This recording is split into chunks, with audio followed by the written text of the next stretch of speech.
Acá estamos nuevamente, Maldición Gitana, programa de martes 27 de octubre, un día hermoso en la ciudad de Gualeguaychú y creo que en zonas aledañas también. Y es un buen momento para presentarles en esta columna, importada de un programa anterior acá de Nido Media, que los invito a suscribirse, canal Nido Media de YouTube, apretar en la suscripción y apretar en la campanita para que les lleguen notificaciones. Es un buen momento para presentar al Oso Shop y su columna del Laboratorio Canábico. Se me trabó la lengua mal. Hola, Oso. ¿Cómo andás, amigo? ¿Todo bien? Oso, bien. Le salió medio catalán, medio vasco, le salió el Oso Shop. Oso Shop. ¿Cómo andan, chicos? Bueno, muchas gracias. Otra oportunidad de hablar un poco de cannabis. Y creo que lo más interesante es siempre hablar del futuro, ¿no? Porque sabemos que la autolegalización es una lucha colectiva que en algún momento va a salir. Y lo importante es, creo yo, creemos por lo menos en esta línea editorial, que hay que pensar el futuro y ver cómo se van a repartir los tantos, ¿no? ¿Quién va a poder cultivar? Porque es un tema también. La agricultura en Argentina siempre ha sido controversial, digamos, motivo. Entonces, estuve viendo un reporte. ¿Cómo? Hoy, sobre todo, en esta época, con todo lo que está pasando acá en Entre Ríos, está en boca de todos el tema de la agricultura, más allá de las cuestiones centrales del problema. Pero sí, por eso... Y es para pensar. Totalmente. Entonces me parecía que, como estábamos charlando, se está tratando de este tema de la propiedad de la tierra, los modelos productivos. Creo que en Entre Ríos me parecía interesante hablar un poco de ese tema. Cuando en realidad, digamos, el debate de fondo es qué hacemos con la tierra y quién se queda con la ganancia y cómo la producimos, ¿no? Que creo que esa es, digamos, la disputa que hay ahí, y se me echan un montón de otros problemas. Pero bueno, mirando un poco unos reportes por lo que se puede ver en Uruguay, digamos, lo que podemos llegar a aprender de ese marco normativo uruguayo es que permite la operación de pequeños negocios o pequeñas cooperativas de productores, y eso un poco ayuda a que la producción no se la queden algunos pocos, ¿no? ¿Cómo están agrupados ya? Y en Uruguay tenés 160 clubes, de acuerdo al último reporte del IRCA. Esto, si lo quieren averiguar, tienen que entrar a ircca.gv.uy. Y ahí pueden ver las últimas estadísticas, pero hay 160 clubes de productores que pueden tener hasta 99 plantas floridas. Y aparte hay cultivadores que lo pueden hacer en su casa, ¿no? También hay alrededor de 4.000. No, perdón, de 8.000. Y en total tenés 54.000 personas que tienen, 54.500 personas que tienen acceso al cannabis, ya sea en la farmacia, que se puede comprar un mínimo de 5 gramos hasta 40 gramos. La mayoría de la gente compra alrededor de 15 gramos por semana. Y bueno, es un buen sistema, pero también tiene sus problemas. Por ejemplo, es difícil garantizar... ¿Alcanza la producción? ¿Cómo? ¿Alcanza la producción para todos los que están inscritos? Esa es una buena pregunta, porque muchas veces, digamos, la lucha, digamos, el movimiento canábico aboga por el autocultivo y por la provisión de aceite de modo gratuito y universal, que es un derecho humano a la salud, pero también tenemos que pensar de dónde va a venir, ¿no? Y eso son cuestiones productivas que o producís o no producís una cierta cantidad. Y hacerlo de una manera que no sea que no deteriore los suelos, que no preserve, digamos, las cosas malas que ya vemos que suceden hoy en la Argentina. Es hacerlo de un modo sustentable. Entonces, esa es una buena pregunta. Y en Uruguay el problema principal, uno de los problemas principales es precisamente que no hay suficiente, ¿no? Y que se hacen largas colas en las farmacias, que no alcanzan a producir lo suficiente. Y en Argentina, teniendo un sector como por ejemplo la floricultura, se podría pensar de hacerlo mucho más dinámico. O sea, porque nosotros, digamos que ese sector potente que tenemos nosotros, que es la floricultura, se dedique al cultivo de cannabis y hacerlo mucho más dinámico y proveer al sistema público. Creo que esa sería una forma de pensarlo. Oso, te quiero hacer una pregunta medio sobre futurología. A ver. En Uruguay se planteó al principio, y creo que cuando salió la ley también, con un enfoque de proveer al consumidor, pero desde un punto de vista más médico, ¿no? Como alguien que tiene quizá una adicción y le proveen de algo seguro, pero con ciertos límites, ¿no? En base a la ley que salió acá, que estuvimos hablando anteriormente de cannabis medicinal, ¿cómo ves la proyección en Argentina? Si la ves que va a ir orientada a ese lado, como un bien, un producto que va orientado, si se quiere, por valga la redundancia, a la salud pública, o si se va a tomar más bien como una mercancía. Yo creo que hay distintos caminos por los que puede transitar la Argentina. En lo que respecta al cáñamo, puede resultar de interés para, digamos, las producciones ya concentradas, como son la soja, el sorgo. Le puede llegar a interesar ese tipo de producción de cáñamo industrial. En lo que respecta al cannabis medicinal, yo no creo que creo que estamos muy lejos de un modelo uruguayo, porque no hay te diría una hegemonía política, no hay una fuerza política como la hubo en ese momento en Uruguay, con un líder que hizo bandera de la cuestión de la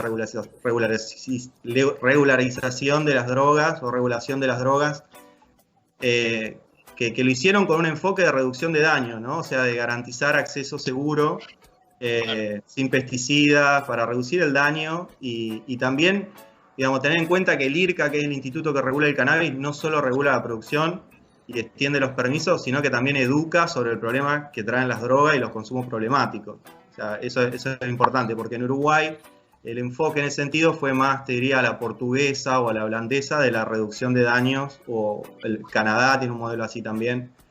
Y tiene sus ventajas porque, por ejemplo, al ser una regulación federal, esto estimula, por ejemplo, el acceso a fondos, los bancos pueden prestar dinero, puede haber emprendimientos de este tipo. No hay problema de transporte de una región a la otra, de cannabis o de planta, problemas de allanamiento, ese tipo de cosas, porque la ley es federal. Argentina creo que está muy lejos de eso, y creo que el proceso va a avanzar por distintos lados. Por un lado, las provincias apuntando a los impuestos, ¿no? A los recursos que puede llegar a generar. Por el otro lado, los consumidores. Y creo que va a ir evolucionando por provincias. Puede llegar a cambiar si a nivel nacional se saca una ley de producción de cannabis, que sería algo distinto al acceso medicinal o complementario. O sea, actualmente en ese caso, lo que existe es insuficiente para llegar a aproximarnos a un esquema de esos. Olvídate, con las leyes que tenemos ahora, imagínate que las personas, para poder acceder, tienen que acceder a través de un amparo judicial, y deben importar el aceite procesado. Es un trámite súper engorroso,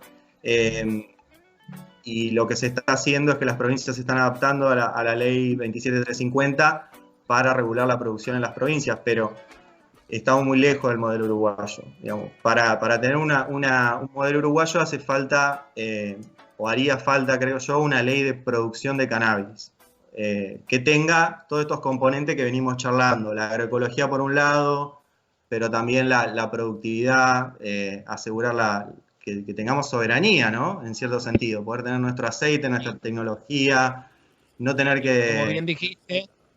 Como bien dijiste, Oso, también hace falta un poco la convicción de algún sector político para poder impulsar esto y que se logre, no digo en un corto plazo, pero por lo menos que primero se discuta en la sociedad, se discutan los medios públicos, y que haya algún sector político que emprenda la tarea de decir, bueno, vamos para adelante, si en Uruguay se puede, porque acá en Argentina no. Yo creo que hay muchos procesos ya en Argentina que son súper interesantes a nivel de política pública. Lo hay en San Pedro, lo hay en La Madrid, a nivel de municipalidades, sobre todo. Eso es impresionante y es muy alentador, porque no quiere decir que lo podemos hacer a nivel más local, y así beneficiar al interior, ¿no? Que siempre estamos hablando del problema del desarraigo, el problema del desempleo, la pobreza, etcétera.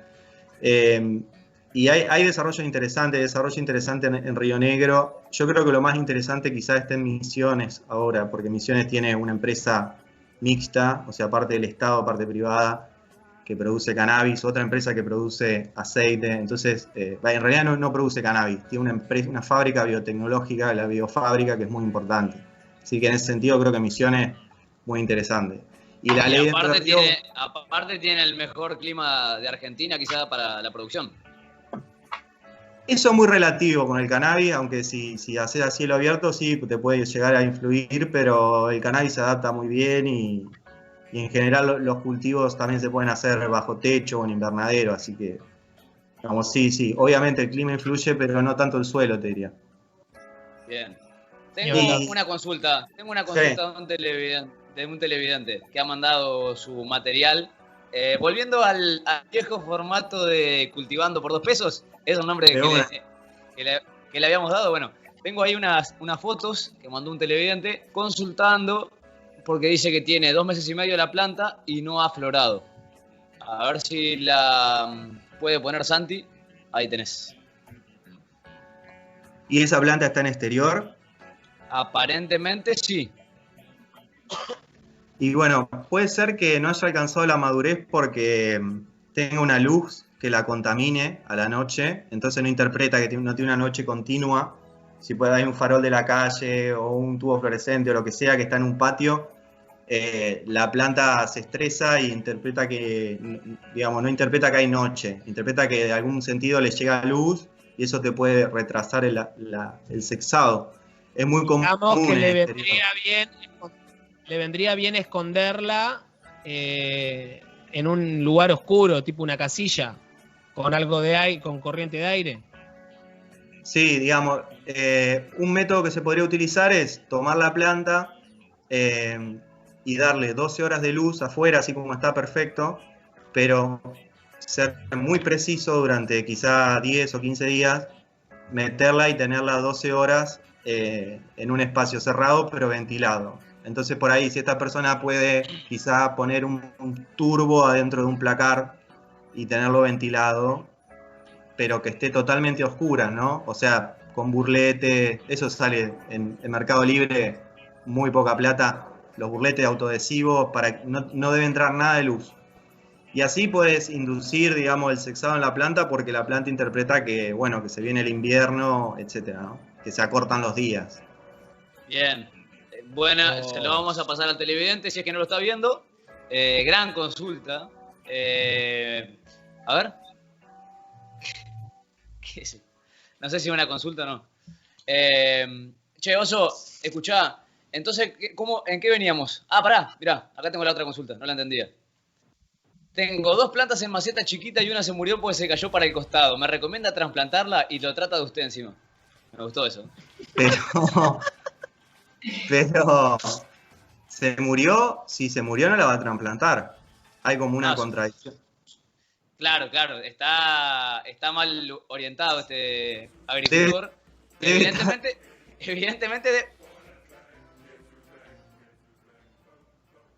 Ah, bien. Evidentemente hay una viva chamuscada y la otra pasó a mejor vida. Yo creo que si la planta está bien en la tierra que está, no hace falta que la trasplante, porque el trasplante lo podés hacer cuando la planta ha alcanzado a colonizar todo el sustrato, que no tiene más para crecer, o cuando querés estimularla para que crezca un poco más, para que pegue un estirón, o por cualquier motivo. Pero si la planta está bien en la maceta que está, tendría que ver la planta, porque puede ser que le sea una maceta chica, por eso estaba chacabuca, pero puede ser, digamos, puede haber un montón de motivos por los cuales la planta estaba débil. No te sabría decir cuál. Probablemente pueda ser un problema del riego, o mucha agua o poca agua, pero digamos, bueno, no necesariamente. También recomendarle que le ponga algún tipo de soporte si está en una maceta que no es segura, ¿no? Sí, lo importante en esta época es que no se te espigue, porque muchas veces las plantas se estiran, se vuelven como si fuera una espiga de trigo y se ponen débiles y con el viento y todo, digamos, lo importante es que el tallo esté suficientemente cubierto con tierra hasta los primeros dicotiledones, las primeras 2 hojitas verdes que tiene abajo como mínimo, y que no se vuelve una cosa estirada buscando luz. Eso te vas a dar cuenta por la cantidad de luz que le llega a la planta como crezca. Bien, excelente.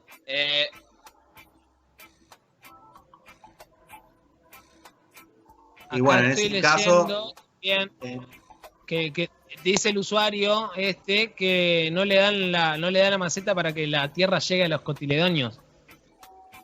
Y bueno, en ese caso tenés que cambiar la maceta, porque sí o sí tenés que tener una buena cobertura con la tierra. Y si podés ponerle un tutor, viene bárbaro. Pero tampoco la cuides mucho del viento, porque ese ejercicio, ese movimiento le da vigor, la hace más fuerte. Bien. Completa la información del Oso Chop.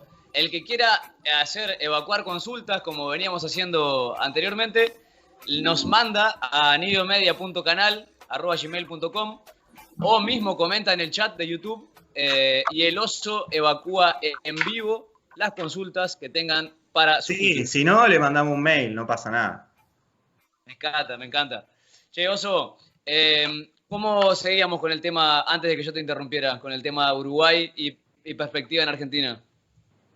No, bueno, te decía que en Uruguay hay un problema claro que viene de la regulación que impone ciertas cantidades para que vos podés llegar a cultivar y que muchas, digamos, los cambios, los tipos de regulación hicieron que muchas veces un cultivo, un club de cultivo no sea lucrativo o no sea una empresa que se pueda mantener en el tiempo. ¿Por qué? Porque mucha gente consigue cannabis a través del mercado, del sistema público, del mercado, del privado, y los costos de operación, que son la luz, el agua, tenés que pagar un abogado, tenés que mantener un club cuesta mucho dinero.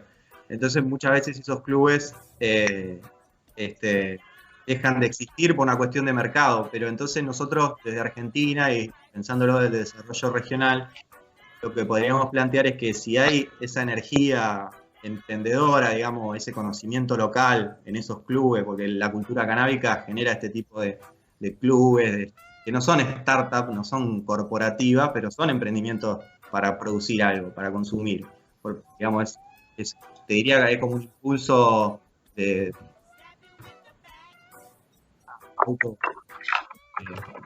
autonomía, te diría. Bueno, nosotros, para que eso pueda operar, digamos, en el mundo de hoy, lo que podemos hacer es, por ejemplo, vincular las universidades con estos clubes canábicos para que puedan tener su cooperativa de cultivo y hacerlo de un modo asesorado por el INTA, por la UTN. Entonces, que los clubes no sea solamente una cuestión de autorizar los clubes, sino que los clubes por ahí puedan contar con algún tipo de asesoramiento del Ministerio de Desarrollo o de alguna agencia estatal que les diga, bueno, muchachos, quieren plantar acá, quizás le convenga este sistema o este otro.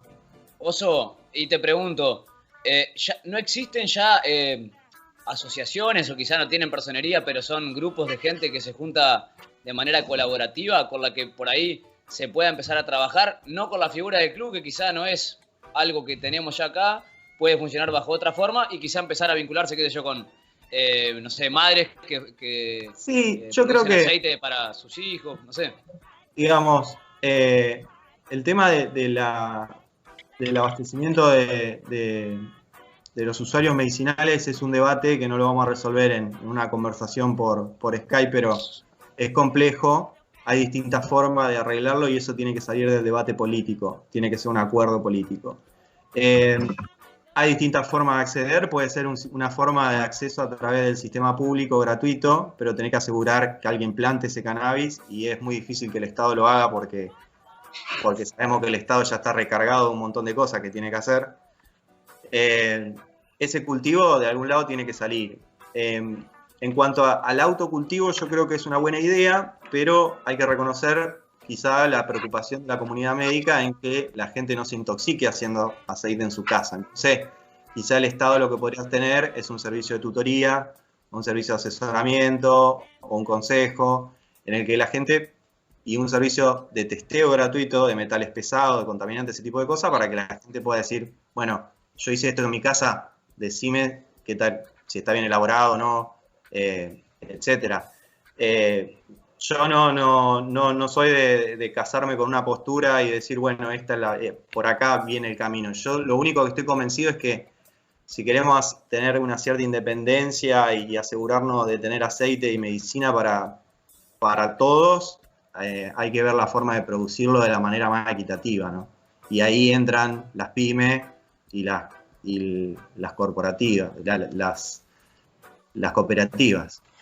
Totalmente. Sí, aparte, tanto que se habla de federalismo todo el tiempo, si de recursos hablamos, ya varias veces comentaste, por ejemplo, la experiencia que tienen en Estados Unidos, varios estados que están produciendo, la cantidad de guita que se genera, y si se lograra esto que, bueno, todos deseamos que la producción a gran escala llegue a Argentina y lo haga a través de entidades de pequeña envergadura, sería muy útil para esto, ¿no? Para que se generen recursos en todo el territorio y no quede concentrado en pocas manos. Claro, precisamente. Además, el cannabis se puede asociar con otros cultivos, como dijimos, la floricultura, pero también con el cultivo de vinos. O sea, se adapta a las regiones del país. Permite generar un montón de emprendimiento y en definitiva estamos hablando de horticultura y de biotecnología. Cuando hablamos de cannabis no hablamos de algo que en la Argentina... Aparte, Oso, recuerdo un documental, perdón por mi cámara, le digo a los televidentes porque lo tapo al Oso cada rato, mi cámara está en rebelde todos los programas. Pará, al Oso lo tapaste 2 veces y le pedí disculpas, a mí me tapás todos los programas y no me... nada. Pero bueno, después por otro lado... Por otro lado te favorezco, te regalo una birra o algo.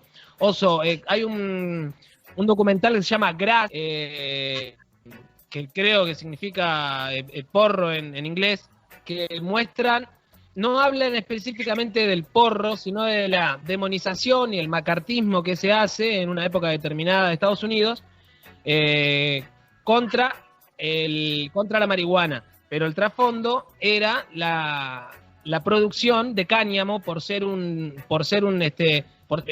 tan versátil con respecto a sus utilizaciones industriales, siendo que podría rivalizar, por ejemplo, con industrias del petróleo, con otras cositas por el estilo. Y sí, el trabajito fue tan bien hecho. Ajá, ¿qué puedes contar al respecto del cáñamo?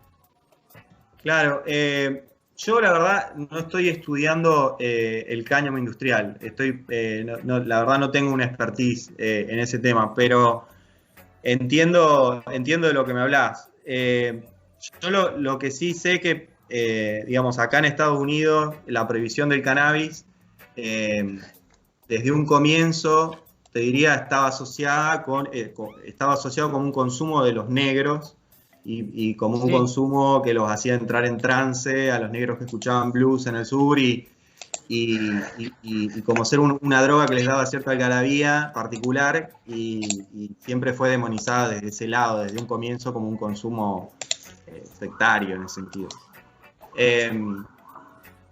Mirá, yo creo que...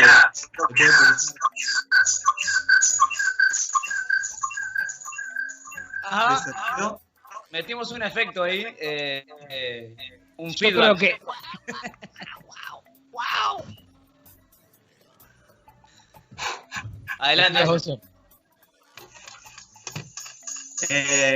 No, te decía que se pueden pensar, digamos, que hay muchos problemas que se dan acá en Estados Unidos que en Argentina ya tenemos resuelto, como de problemas de coordinación. Por ejemplo, acá en Estados Unidos hay programas para asegurar que las minorías raciales tengan acceso a financiamiento, digamos, o sea, pequeñas minorías que han sido afectadas por la guerra, o sea, no pequeñas, grandes minorías que han sido afectadas por la guerra contra las drogas, como son los afroamericanos o los latinos, se ven beneficiados muchas veces con planes del gobierno para financiar empresas en cannabis.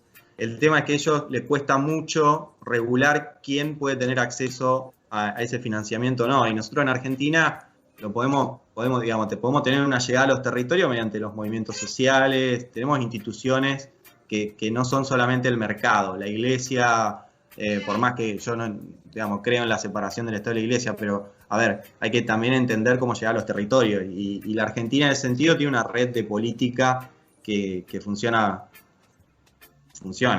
de algún modo. Por eso creo que la Argentina se puede llegar a coordinar de una manera mucho más equitativa. si bien no va a ser un proyecto así, un proceso así lineal como fue en Uruguay. Totalmente. Bueno, tiene otras dificultades, pero sí.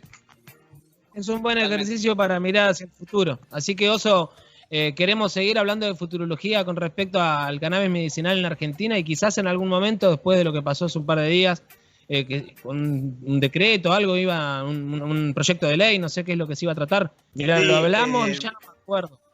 Yo no tuve más noticias del decreto del cáñamo, pero sí tuve noticias de un proyecto que presentó la diputada Carolina Gailard. Si quieren buscarla, Carolina Gailard está así en Instagram, sube ahí y presentó un proyecto de producción de cannabis medicinal que para mí, después del proyecto de Entre Ríos, es de lo más interesante que hay. Es muy interesante porque plantea todas estas preguntas que nos estamos haciendo. ¿Cómo hacer que no se transforme en una nueva soja? Excelente. Oso, lo vamos a seguir hablando en tu próxima columna y espero que tengamos alguna consulta nueva, porque todos los que nos consultan siempre quedan satisfechos con la respuesta y han podido mejorar sus cultivos. Era la columna del Oso Chop. Te mandamos un abrazo, amigo. Nos vemos en breve. Un abrazo. Vamos.